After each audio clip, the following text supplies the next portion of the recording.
안녕하십니까. 여러분들의 이제 랜선 답사 해설을 담당을 하게 될 제42대 아름드리 국가학과 학생회 학술부장 이상민입니다.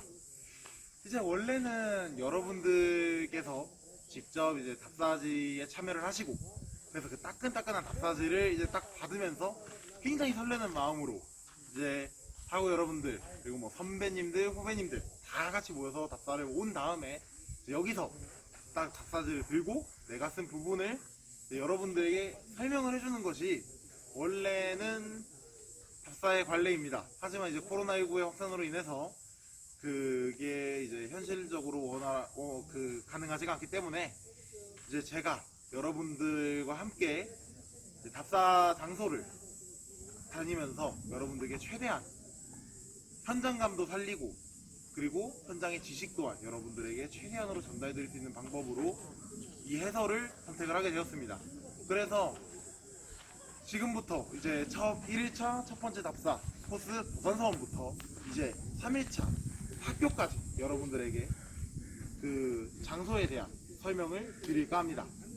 이제 첫 번째 장소 부산서원에 대해서 설명을 드리기에 앞서 이제 서원이라는 곳이 어떤 곳이고, 서원이라는 것은 우리나라에서 어떤 역사를 가지고 있는지에 대해서 간단하게 설명을 드리고 진행하도록 하겠습니다.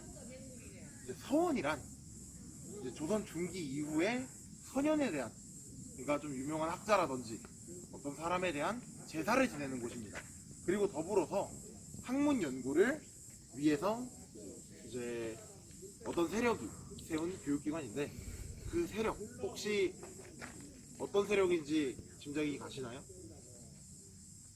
예, 아마 고등학교 때 이제 많이 역사 시간에 배우셨던 사림 세력에 의해서 세워진 교육기관이라고 할 수 있습니다.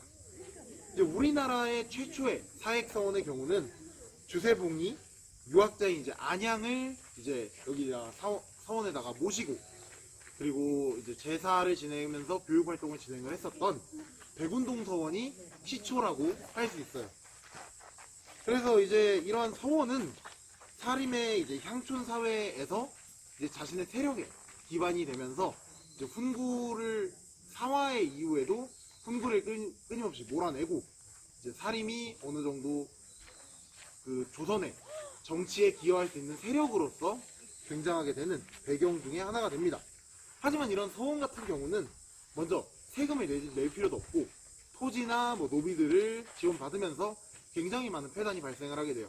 이러한 서원의 폐단 때문에 그 영조나 흥선대원군대가 대표적이지만 수많은 왕들이 이 서원 같은 경우를 그 좀 회철하라, 좀 축소를 해라, 줄여라를 요구가 계속 이어지게 됩니다. 그래서 이제 대표적인 것들로 아까 전에 방금 말씀드렸다시피 영조와 흥선대원군이 있는데, 흥선대원군이 조금 더 극단적이었죠. 47개의 소를 제외하고는 모두 철폐시켜버리는 모습을 보여주고 있습니다. 이 정도로 이제 서원에 대한 이제 간략한 배경 설명은 여기서 마치도록 하겠고, 이제 그 다음에는 이제 우리가 지금 여기 있는 도산 서원에 대해서 간략하게 설명을 드리려고 합니다. 이제 도산 서원 하면 대표적으로 생각나는 한 명의 인물이 있으실 겁니다. 누군지 혹시 아시겠나요? 도산서원 하면은 이제 생각나는 인물이 대표적인 이황입니다. 이황 하면은 우리나라가 또 이제 이황을 기념하고 이제 또 후손들에게도 알려주기 위한 방법으로 이제 화폐가 있죠. 그래서 지금 이제 1000원권을 준비를 해왔는데, 제가 가까이 다가가서 한번 보여드릴게요. 지금 여기 계시는 분이 특히 이황, 그리고 여기 보이는 건물이 이제 도산서원의 모습입니다. 네, 이게 제대로 보여지려나 잘 모르겠습니다. 그래서 일단은 그렇고요. 그래서 이제 1000원권 지폐에서 여러분들이 보실 수 있죠. 5000원권은 그럼 누구였죠, 여러분들? 5000원권. 그렇죠. 이황이 아니라 율곡 이였습니다, 여러분. 그 정도는 당연히 아실 것이라 생각을 합니다. 그래서 이제 도산서원 같은 경우는 크게 두 파트로 나눠질 수 있어요. 도산서원 그리고 도산서당. 근데 도산서당이 먼저 무엇이냐 하면은 이제 이황이 자신들의 제자들을 가르치기 위해서 만들어 놓은 도산서당이라는 게 이제 도산서원의 이제 어느 정도 시초가 되는 건물입니다. 그리고 이제 이황이 사망하고 나서 제자들이 이제 그의 공덕을 기리기 위해서 이제 재앙시설을 마련을 하고, 그리고 뭐 여러 가지 건물들을 확장을 하면서 이제 도산서원이 되게 됩니다. 한 가지 특이한 부분은 이제 1575년에 이제 선조가 사익을 내려주면서 이것을 이제 헌판으로 달아라 라면서 이제 도산서원이라는 글자를 주게 되는데, 이 도산서원이라는 글자, 그 헌판에 새겨진 글씨가 특이하게도 그 한석봉의 필체로 구성되었다는 거, 그거 하나 알아두시면 될 것 같습니다. 그리고 이 서원 같은 경우는 흥선대원군이 서원을 47개만 남기고 모두 회철하게 되는데, 이곳이 그 회철되지 않고 남아있는 서원 중에 하나라고 할 수 있습니다. 그래서 지금 이제 도산서원과 서원에 대해서 간단하게 설명을 드렸는데, 이제 다음 장소 계속 이동하면서 서원 이외에도 그 다른 답사지들에 대해서 더 설명드리도록 하겠습니다. 일단 그럼 서원으로 이동하시죠. 내 고향 7월은 청포도가 익어가는 시절.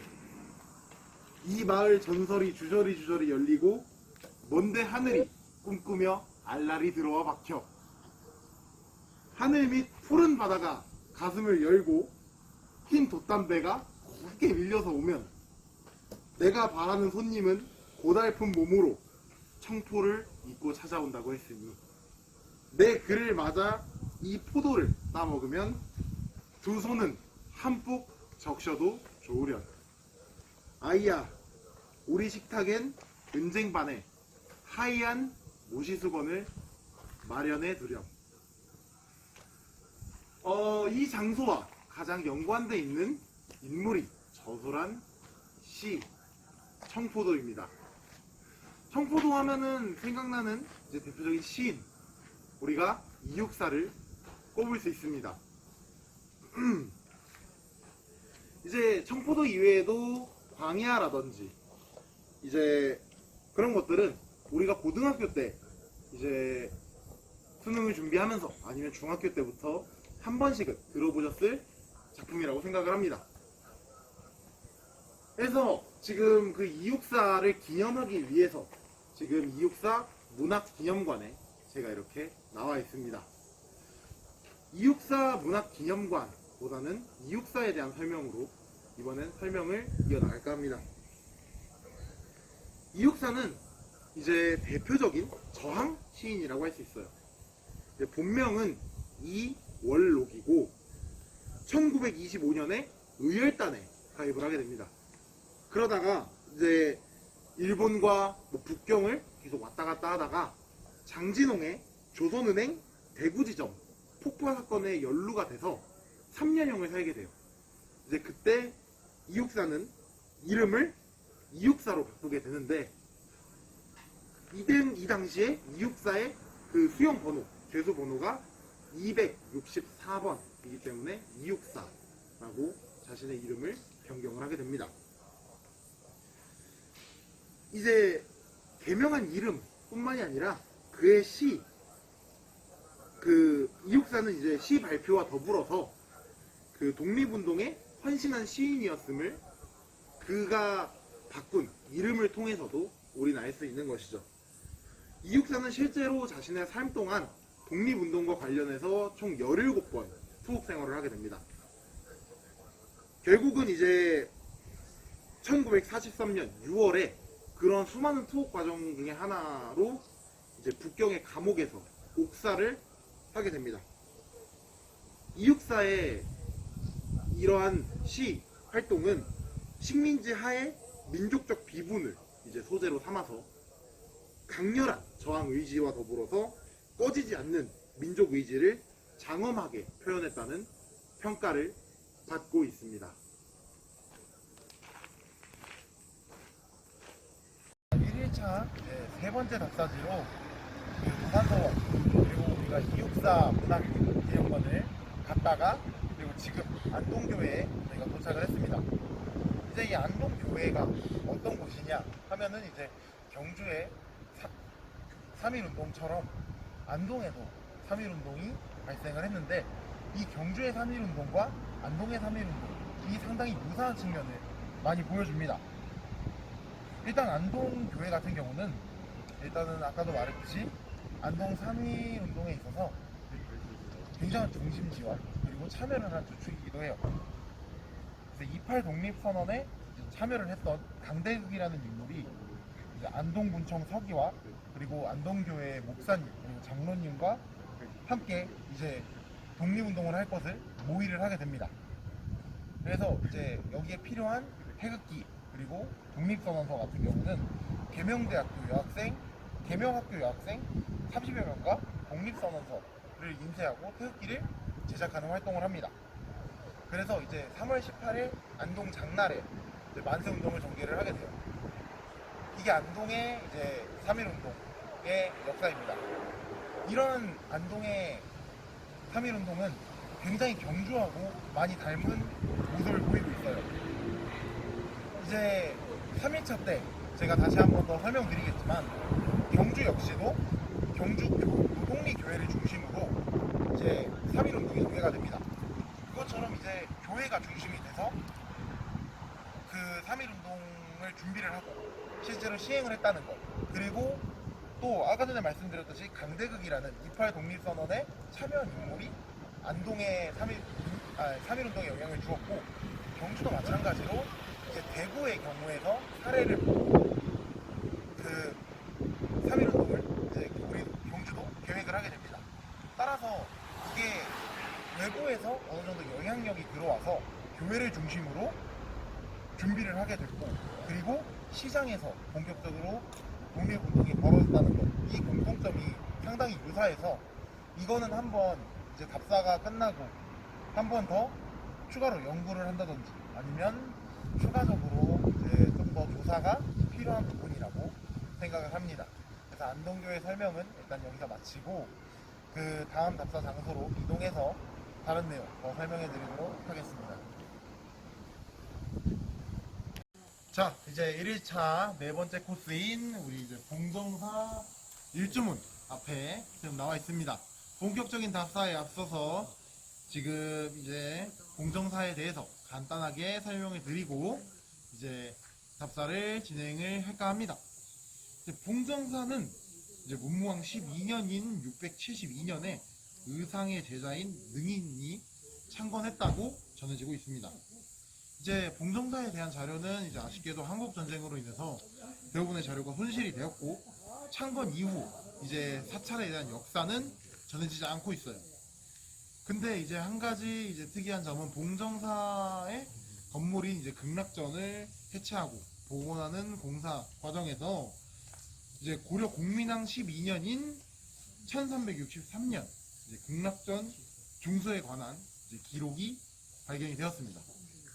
그래서 이것으로 인해서 이제 봉정사 극락전이 우리나라에서 현존하는 최고의 목조 건축물로 이제 인정을 받게 되었습니다. 이제 올라가셔서 보시면 아시겠지만 봉정사 극락전에는 이제 우리나라의 이제 기둥 양식인 공포 양식인 이제 조진포 양식이 되어 있는 것을 확인을 할 수 있습니다.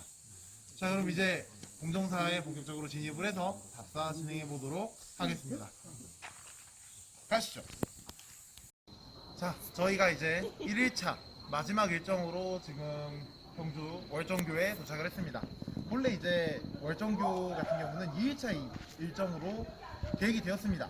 하지만 이제 촬영 과정 중에서 동문과 월지 그리고 월정교를 같이 보여드리는 것 자체가 너무 이제 야경을 동시에 두 번 보여드리는 것 같아서 저희가 1일차에 한 번, 2일차에 한 번 찍자고 이제 구상이 되어서 지금 이렇게 영상을 찍게 되었습니다. 이제 월정교 같은 경우는 이제 경도광 19년에 지어진 것으로 삼국사기에 따르면 기록이 되어 있고 이제 경주 월성하고 남산을 연결하는 교량으로 설계되었다는 견해가 지배적입니다.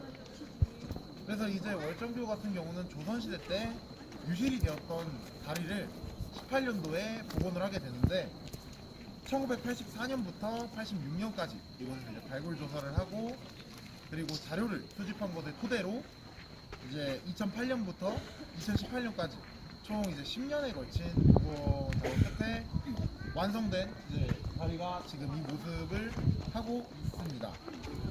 하지만 이제 월정교의 복원 같은 경우는 여러 가지 복원 문제가 따르고 있습니다. 이제 뭐 다리의 양식이라든지 이제 다리의 전체적인 모양이라든지 이것이 이제 경주시가 홍보하는 신라 때 다리다라고 말하기에는 살짝 무리가 있어 보입니다. 그래서 이제 월정교를 통해서 월정교가 분명히 이제 아름다운 경주시의 관광지로서의 역할을 충분히 수행하고 있는 것은 맞습니다만 이제 어떻게 복원의 과정에서 우리가 어떠한 신중에 기해서 복원을 해야 될지 고고학 자료와 사료를 어떻게 활용을 해야 될지에 대해서는 우리 사학도들이 이제 이것을 보면서 다시 한번 생각을 해야 하는 문제가 아닐까 싶습니다. 그래서 이제 랜선답사 1일차 영상은 이렇게 마무리가 되었고 이제 2일차 때 다시 새로운 답사 장소와 새로운 해설로 여러분들을 찾아뵙도록 하겠습니다. 이제 1일차 해설 영상 봐주시느라 고생 많으셨고 이제 2일차 때 보도록 하겠습니다. 2일차 첫 번째 일정으로는 저희가 지금 경주 황룡사지를 방문을 하게 되었습니다. 황룡사는 신라 24대 왕인 진흥왕이 창건한 절입니다. 이제 본래는 이제 궁궐을 만들려던 곳인데 이것에 대해서 이제 이곳이 왜 절이 되었는지에 대한 창건 설화가 현재 존재를 해요. 이제 궁궐을 이곳에 짓던 도중에 황룡이 나타나요. 그래서 이 황룡을 이러한 상서로운 기운을 이제 기념하기 위해서 이곳을 황룡사 사찰로 고쳐 짓게 됩니다. 이제 대부분 황룡사의 건물은 보시다시피 존재하지 않고요. 황룡사의 초석들, 건물의 초석들만 현재 남아있는 모습입니다. 이제 황룡사 하면은 그 중심, 가장 먼저 떠오르는 건축물이 아마 황룡사 9층 목탑일 거라고 생각됩니다. 황룡사 9층 목탑은 선덕여왕 때 이제 자장법사의 건의를 받아서 선덕여왕 때 건축을 하게 됩니다. 이 건축을 할 때 장인 백제의 명공 아비지를 통해서 건축을 하게 됩니다.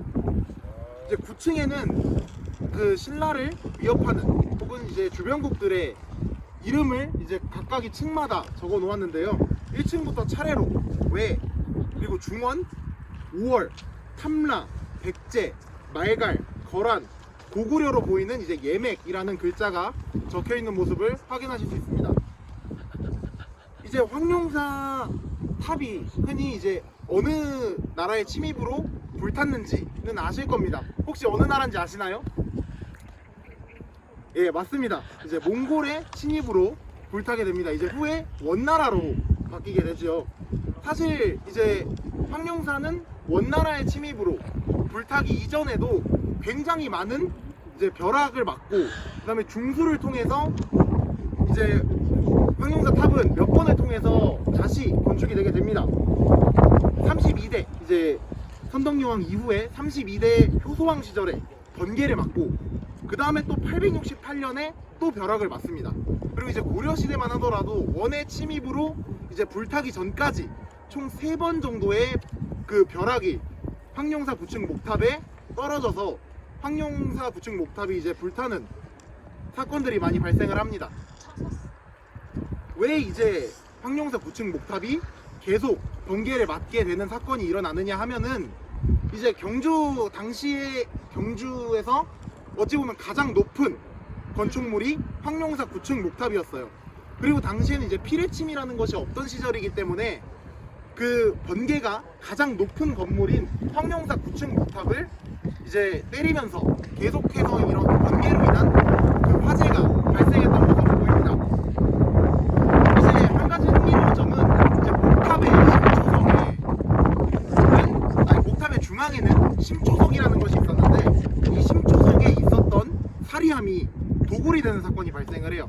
보통 이제 탑에는 이제 부처님의 사리라든지 아니면은 그 사리를 비롯해서 공양품들이 많이 들어있게 되는데 그 사리를 담았던 사리함이 도굴이 되었다가 그 이후에 그 도굴한 사람이 잡히면서 다시 이제 회수가 되게 됩니다.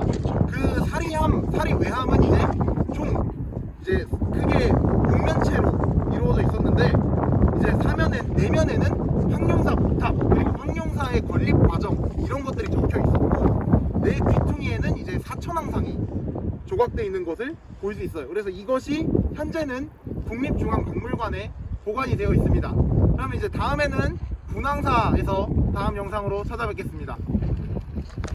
자, 아까 보신 황룡사에 이어서 저희 지금 이제 분황사에 도착했습니다.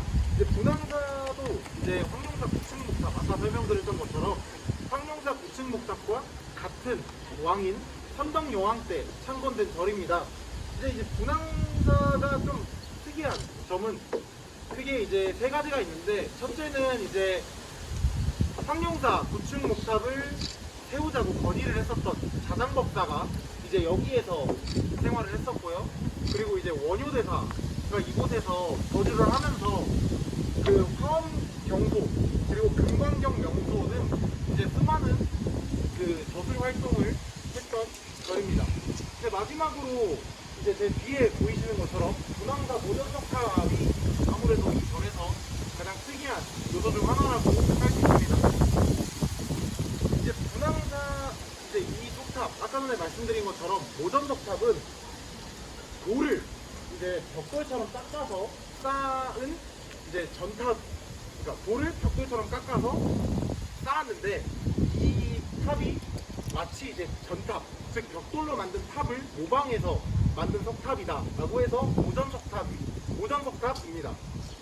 이 분황사 모전석탑 같은 경우는 원래는 이제 3층 크기가 아니라 한 7층에서 9층 정도의 크기로 생각을 이제 예상이 되어지는데 원래는 이제 기록에 따르면 이제 임진왜란 때 석탑이 이제 반쯤 파괴가 됐고 그 다음에 이제 조선에 임진왜란 이후에 중이 이 절에 어떤 한 중이 이 모전석탑을 보수를 하려고 하다가 그 나머지 일부를 오히려 손상시키는 상황이 발생을 했다고 합니다.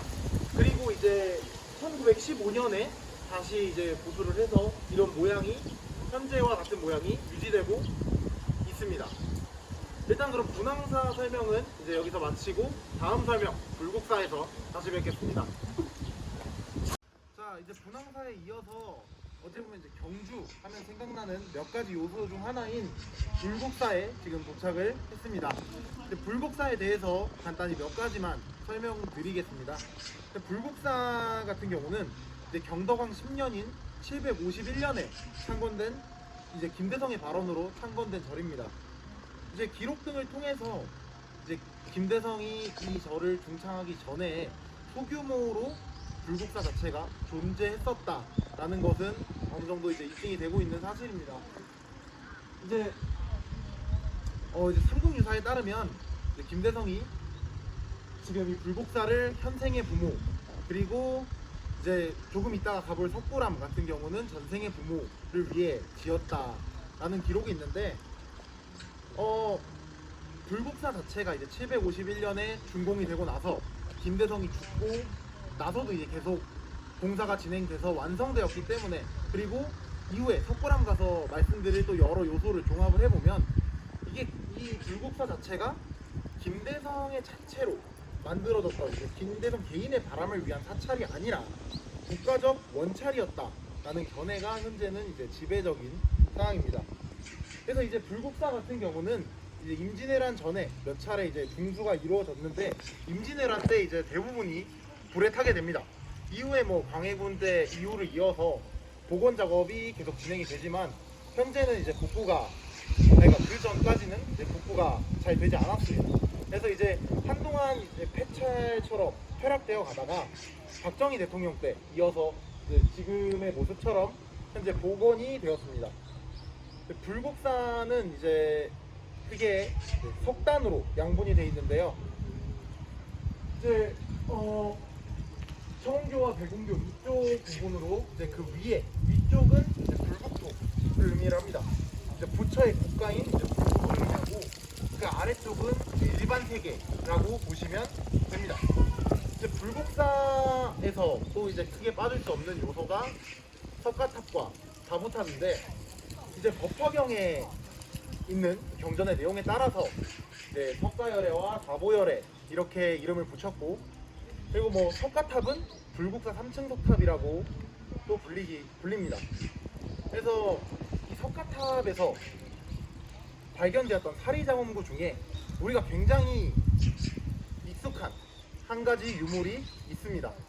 이제 뭐 세계에서 가장 오래된 목판 인쇄물, 최고의 목판 인쇄물이다 라고 말하는 이제 무구정경 대다라니 경이 이제 불국사 3층 석탑, 그 석가탑의 이제 안에서 발견이 되었는데, 여기서 이제 다란이라는 것은 이제 일종의 경전을 의미하고, 이제 경전에 따르면 99개 뭐 일정 개수의 소탑과 같은 수의 그 다란이를 봉안을 하게 되면 이게 자신의 뭐 염원이 이루어진다, 이런 의미로 다란이와 소탑들을 납입한 모습이 발견이 됩니다. 그래서 이제 무구정경 대다란이 경이 비단 삼층석탑에서만 발견되는 요소냐 라고 말하기에는 좀 무리가 있을 것 같습니다. 이제 그 당시에 다란이와 더불어서 소탑을 납입하였던 흔적이 이제 당시에 좀 유행하고 있는 흔적이었다라고 보셔도 될 것 같습니다. 일단은 여기 불국사에서의 설명은 이것으로 마치고, 그 부가적인 설명 혹은 더 다른 설명들은 석굴암 가서 더 설명드리도록 하겠습니다. 자, 불국사에 이어서 우리가 이제 또 석굴암에 도착했습니다. 이제 이 석굴암이 이제 언제 지어졌느냐? 그것도 마찬가지로 경덕왕 10년, 즉 751년에 김대성에 의해서 이제 창건되었다라고 이제 기록되어 있습니다. 그 아까 전에 불국사 같은 경우는 김대성이 이제 현생의 부모를 위해서 창건을 하였다라고 삼국유사에 기록을 했다고 했죠. 그러면 이번에는 석굴암 같은 경우는 삼국유사에서는 전생의 부모를 위하여 이제 창건을 하였다라고 기록을 하고 있습니다. 이제 이 석굴암이 근데 아까 전에도 말씀드렸다시피 불국사나 석굴암이나 왜 토암산에 배경을 하게 되었고, 또 이것이 김대성의 개인의 염원을 담은 원찰인지 아니면 이제 국가의 염원을 담은 국찰인지, 뭐 이거에 대해서 설명을 해드리겠다고 했습니다. 일단은 여기가 왜 토암산에 이것을 지었는지에 대해서 설명을 드릴까 하는데요. 일단은 첫째로 사상적 배경을 들 수 있어요. 토암산은 신라에서 신성이 여긴 산인 이제 영하에 속합니다. 그리고 더불어서 이제 군사적 의미로 볼 때는 저쪽에 보시면 이제 동해 바다가 보여요. 그래서 이제 동해가 잘 보이는 토암산. 그래서 이제 외부의 침입을 이제 막아달라는 어느 정도 이제 국가 수호의 의미를 가지고 있습니다. 그래서 이후에 이제 저희가 이제 다음에 답사할 대왕암과 어느 정도 흡사한 의미를 가지고 있다고 보셔도 될 것 같아요. 그리고 두 번째, 이제 경덕왕 때의 시대 배경을 봐야 됩니다. 이제 경덕왕 때는 어느 정도 통일에 있어서 그 초기의 수습 과정을 벗어나서 이제 좀 신라가 안정을 되찾는 시기였어요. 그래서 이제 신라의 경우에는 이때 신라의 불교 문화 같은 경우는 이제 국민총화에서 정신적 지주로 화엄의 도리를 바탕으로 이제 국민을 다스리고자 했습니다. 그래서 이제 경덕왕 같은 경우는 단순히 이제 지배자가 아니라 지배자를 조금 더 뛰어넘는 이제 정신적 지배자가 되고자 했다라고 합니다. 그래서 정리를 하자면 석굴암 같은 경우는 후국적 성격과 더불어서 경덕왕 개인의 염원이 담긴 국찰이라고 해석하는 것이 타당하다고 요즘 학계에서는 말을 하고 있습니다. 그리고 이제 석굴암으로 본격적으로 들어가기 앞서서 석굴암의 역사를 간략하게 살펴보자면, 이제 여러 기록을 통해서 이제 한 1907년, 적어도 이제 200년에서 300년 전까지는 석굴암이 이제 온전한 형태로 남아 있었다 라고 추정이 됩니다. 하지만 이제 1907년을 기점으로 해서 이제 일본인에 의한 석굴암 파괴기가 시작이 되고, 이제 또 더불어서 이제 이 석굴암을 해체를 하고 운반을 하려는 계획을 수립을 하게 돼요. 그래서 이런 계획을 수립을 했지만 일본이 본격적으로 한반도를 강점을 하고, 그리고 현지 주민들이 반대를 함 등등 이제 여러 가지 요소로 인해서 이 반출 계획은 철회가 되게 됩니다. 근데 이제 이 과정에서 석굴암이 굉장히 많은 손상을 받습니다. 그러면서 이제 1차 총독인 데라우치 총독이 이 석굴암을 중수를 하게 됩니다. 이제 데라우치 총독부터 비롯해서 1920년대까지 총 3번에 걸쳐서 석굴암을 중수를 하게 되는데, 석굴암 중수에 결론적으로는 실패를 해요. 그래서 이제 실패뿐만이 아니라 여러 가지 이제 오류, 그 배치의 오류나 뭐 결로 형상 등이 나타나게 됩니다. 해방 이후에도 이런 석굴암은 이런 형태로 계속 방치돼서 있다가 이제 1961년에 본격적으로 조사를 시작해서 62년부터 64년까지 중소 작업에 이르고, 이제 그것이 지금의 상태에 이르게 됩니다. 이제 다음 설명은 가문사지에서 다시 찾아뵙도록 하겠습니다. 이제 석굴암 갔다가 우리가 이제 간포에 도착을 했습니다. 이곳에 보이는 곳이 이제 가문사지입니다. 이제 가문사 하면 어떤 왕이 생각나시나요? 예, 여러분들 생각처럼 신문왕 아니면 문무왕이 생각나시면 보통 그게 맞습니다. 그래서 이제 문무왕릉 근처에 이제 가문사가 위치해 있고, 이제 저쪽으로 조금만 더 가면 이제 대왕암, 즉 문무대왕릉이 나오는데, 이제 가문사 같은 경우에는 처음에 문무왕이 이제 외병을 진압하고자 건립한 사찰입니다. 하지만 이제 문무왕이 사망하고 이제 신문왕이 왕이 되면서 이제 이 문무왕을 기리기 위해서 이제 세웠다라는 것이 이제 가문사의 이제 건립 배경이 될 수 있어요. 그래서 보시다시피 이제 가문사 터 같은 경우는 이렇게 2개의 탑과, 그리고 저쪽에 보시는 금당 터가 지금 위치하고 있습니다. 지금 보존이 되어 있고요, 실제로도. 그리고 이 금당터 아래에는 이제 삼국사기의 기록을 따르면 용혈을 파서 이제 해류, 물이 이렇게 들어올 때 그 문무왕이 이 바닷물을 타고 이 사찰에 이제 왔다가 갈 수 있게, 즉 이제 출입할 수 있게 그 용혈이라는 것을 팠다고 합니다. 그리고 이제 여기 보이시는 2개의 탑과 1개의 금당, 이 쌍탑 1금당 양식이 통일 이후에 이제 신라의 사찰 형식으로 자리 잡게 되는데, 그런 의미에 있어서 이 가문사 터는 통일 신라 사찰의 이제 표본이라고 할 수 있습니다. 이제 다음 문무왕에 대한 이야기는 이제 문무왕릉 가서 설명해 드리도록 하겠습니다.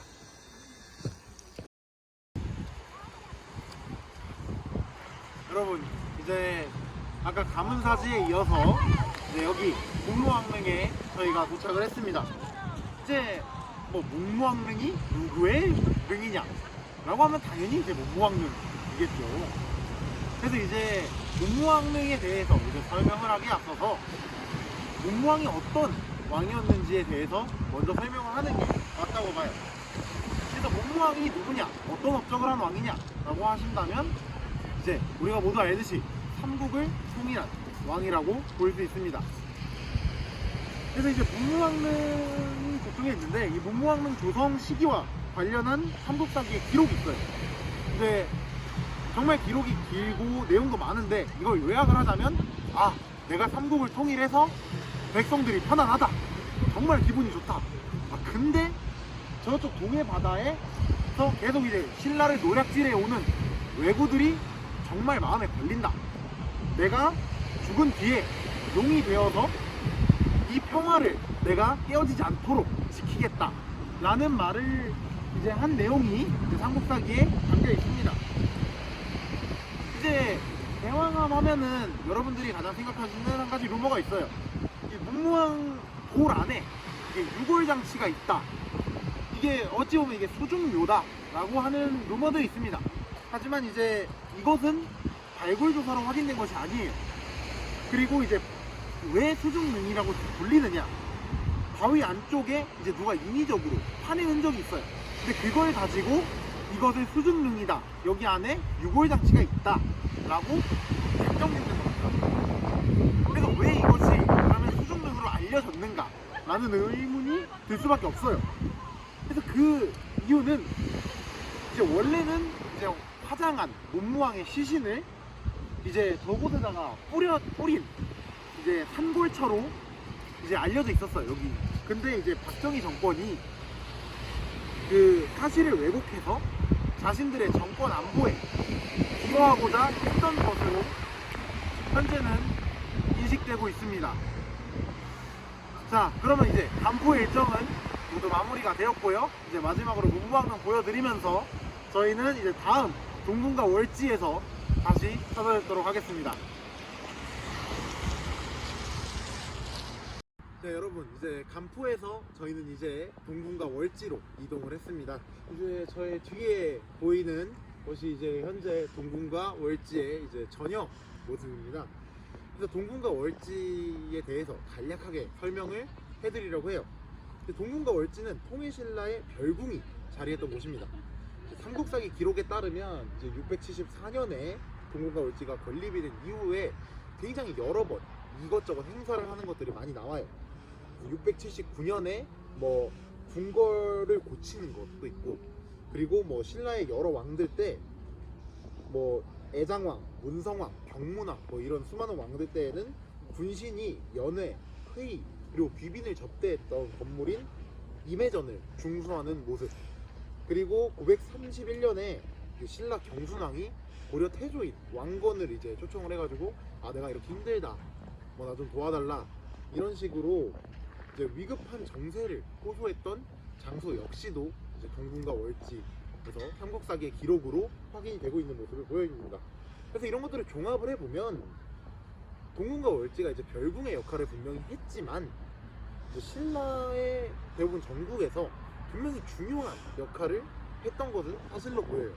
왜냐면 귀빈 접대라는 것도 했었고, 그리고 그 왕건에게 시국을 호소할 만큼 그러한 일들이 있었기 때문에 위상은 분명히 크다고 볼 수 있습니다. 그래서 이제 대표적으로 출토된 여러 유물들이 있는데 제가 다뤄볼 것은 딱 하나예요.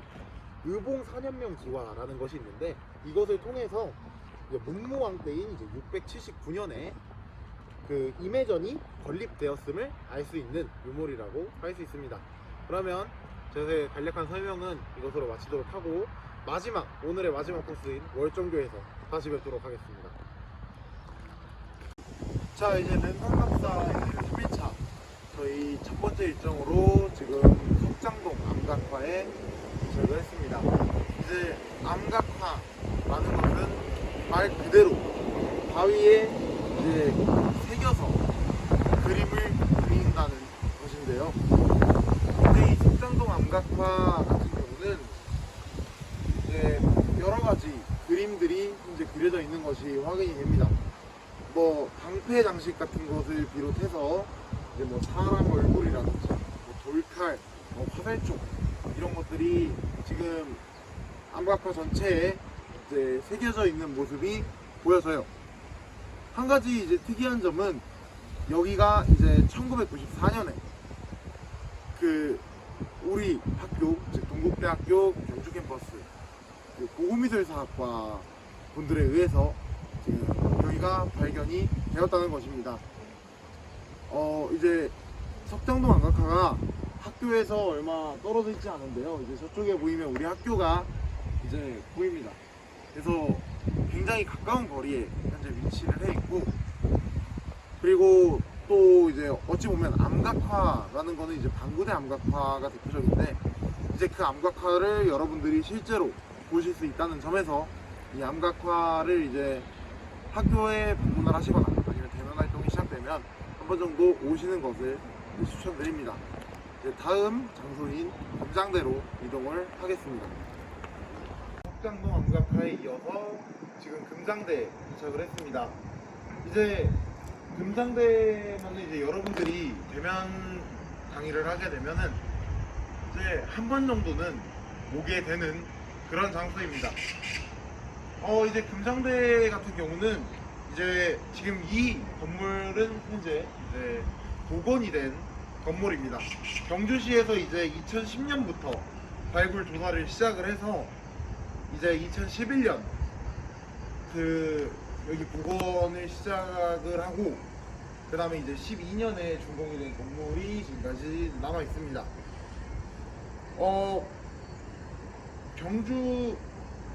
경주시에서 이제 이 금장대라는 건물은 역사 속에서 한 장면으로 등장을 하기도 해요. 이제 조금 있다가 이제 금장대에 올라오셔서 저쪽을 보시면 경주 시내의 모습이 한 번에 보입니다. 그래서 실제로도 이제 임진왜란 때 경주 읍성을 이제 점령을 하기 위해서 이제 서천 전투가 벌어지게 되는데 이곳이 이제 그 지휘 본부가 위치를 해서 이제 전투 상황이나 아니면 그 지휘 같은 것을 한 번에 할 수 있게 있었던 지휘 본부가 있던 것입니다. 한 가지 특이한 점은 이제 발굴 조사를 계속하면서 1980년대에 이곳 일대를 이제 한번 조사를 하게 되는데 이때 이제 구전으로만 전해지던 그 금장대 인근에 절이 있었다는 사실이 추가적으로 확인이 되게 됩니다. 그런데 이제 금장대 절이 있었다. 이제 구전으로만 전해지던 사실이 기정사실화됐고 그리고 그 석장동 암각화 역시도 이제 1994년에 발견이 되었지만 그렇게 큰 관심을 받지 못했어요. 그래서 경주시가 어느 정도 다시 이곳의 이제 위치 그리고 역사적 가치 등을 고려를 했을 때 관광지로서 다시 한번 탈바꿈시키고 관심을 좀 집중시키기 위해서 지금 이렇게 금장대를 다시 복원한 것으로 보입니다. 그래서 금장대 설명은 여기까지 마치고 이제 같이 전경 한번 보러 오시지.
적성 목표분에 대해서 이제 설명을 해드리고, 그 다음에 쪽샘 유적 박물관 쪽샘 44호분에 도착을 했습니다. 근데 쪽샘 44호분 역시도 이제 적성 목표분이고, 지금 2007년부터 본격적으로 이제 시작을 해서 2010년에 1차 조사를 끝냈고, 지금 2차 조사 중이 2014년부터 정밀 학술 조사가 이루어지고 있습니다. 그래서 지금 이제 이렇게 구명태를 씌워가지고 그 일반 관람객들도 적성 목표분의 발굴 현장을 이제 보실 수 있게 지금 현재 공개를 하고 있습니다. 그 이준 씨, 여기 원래 뭐 하는 곳이죠?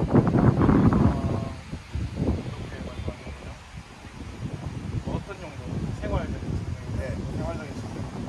여기서 돗자리 펴놓고 소풍 가는 좋은 자리인데, 우리 잔디밭이 굉장히 잘 돼 있어가지고 잔디 밭에서 뭐 맛있는 것도 먹고 친구들과 친구를 공부할 수 있는 그런 장소인 겁니다.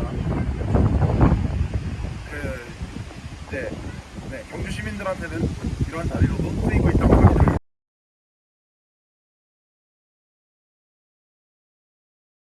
이준 씨 감사합니다. 네. 18학번 유학생이에요. 경주 같은 경우도 이러한 이제 철도 관사가 들어오게 됩니다. 왜냐하면 이제 경주 같은 경우는 이제 일제 강점기 때 철도가 나눠지는 분기점이었어요. 그래서 이런 철도 관사가 들어오게 되는데, 보통의 철도 관사는 이제 평평한 땅에 역 근처에 바로 설계가 됩니다. 그래서 실제로 여기에서 경주역까지가 굉장히 가깝습니다.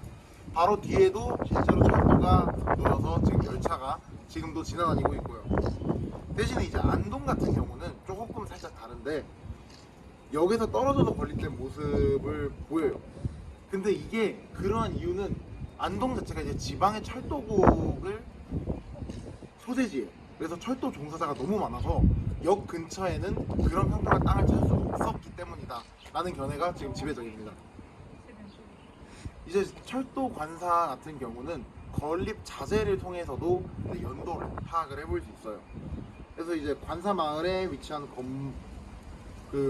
이제 가장 먼저 건설됐던 북측 관사 같은 경우는 이제 외벽은 일본에서 들여온 나무를 판벽으로 사용을 했으면, 이제 남측 관사의 경우는 방화를 고려해서 외벽을 이제 물탄 품질로 이제 마감을 하는 그런 성격이 조금씩 다르게 됩니다.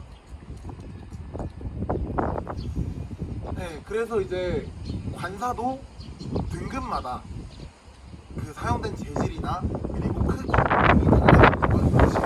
확인을 할 수 있습니다. 그리고 이제 관사 마을을 보시다시피면 알겠다시피 지금 이제 관사가 대부분 많이 허물어지고 많이 남아있지 않은 상태입니다. 실제로도 이제 마을이 많이 폐허가 됐었고, 경주 시내에서도 지금 이 마을을 다시 살리려고 지금 꾸준히 작업 중에 있습니다. 그래서 지금 이제 여러분들께 관사 마을의 경우는 많은 관사를 보여드리지 못한다는 점. 근데 이제 저희가 지금 여기 관사 마을에 직접 와서 답사를 하게 되면서 찾았던 관사의 하나는 지금 여기 있습니다. 지금 여기 보시면 이제 현목에 37이라고 숫자가 이제 한자로 적혀 있는 것을 보실 수 있습니다. 지금 이게 저희가 답사를 했을 때 어떠한 정확한 지명이나 이제 장소가 나와 있지 않은 경우가 굉장히 많았습니다. 지금 특히 황우동 철도 관사마을 같은 경우는 더 그랬고요. 그래서 이제 어느 정도 답사를 함에 있어서 한 번 정도 이러한 숨겨진 경주의 근대 유적들도 어느 정도 재조명 받았으면 하는 그러한 마음이 있습니다. 자, 그러면 이제 저희 답사의 랜선 답사의 마지막 일정인 야마구치 병원, 옛날의 야마구치 병원, 현재 화랑수련원으로 이동하도록 하겠습니다. 자, 드디어 이제 랜선 답사의 마지막 장소, 경주 화랑수련원 구 야마구치 병원에 지금 나와 있습니다. 경주 구 야마구치 병원 같은 경우는 이제 경주에서 최초의 그 서양식 건축물이라고 할 수 있어요. 어찌 보면은 그 경주역보다 훨씬 오래된 건축물이라고 할 수 있습니다. 이 건축물 자체에는 이제 이정도 그리고 이제 해방 이후에 뭐 정당 사무소로 활용되다가 지금은 화랑수련원으로 뭐 사용되고 있다 정도가 선보입니다. 하지만 한 가지 흥미로운 점은 이 건축물에서 일했던 다나카라는 사람의 이야기입니다. 이제 일제강점기 때 경주하면 생각나는 대표적인 유물 그 얼굴무늬, 얼굴 수막새가 발견이 됩니다. 이제 신라의 미소라고도 불리는 바로 그 유물입니다. 그래서 그 유물이 이제 발굴이 돼서 수습이 된 다음에 여기에 있었던 의사인 이제 다나카 요시노부라는 사람이 이거를 100원 정도에 구매를 하게 됩니다. 그래서 그 유물을 가지고 1940년도에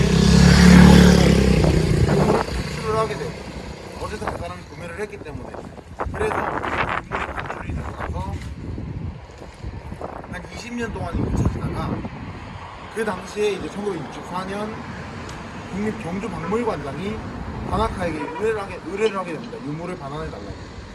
이제 계속되는 유물의 반환 요청에 이제 그 유물이 이제 반환되어서 현재 경주 국립박물관에 전시가 되고 있습니다. 이게 바로 이제 우리가 알고 있는 신라의 미소, 얼굴무늬 수막새입니다.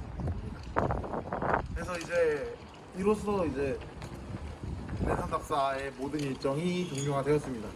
그래서 이 해설 영상이 여러분들께 도움이 되었으면 좋겠고 우선 빨리 코로나19 사태가 해결이 돼서 그 학술제, 이 영상을 공개하는 학술제만큼은 여러분들과 맞이할 수 있으면 정말 좋겠습니다. 영상 시청해주셔서 정말 감사하고 학술제 다른 활동들도 열심히 참여해주시면 감사하겠습니다. 시청해주시면 감사합니다.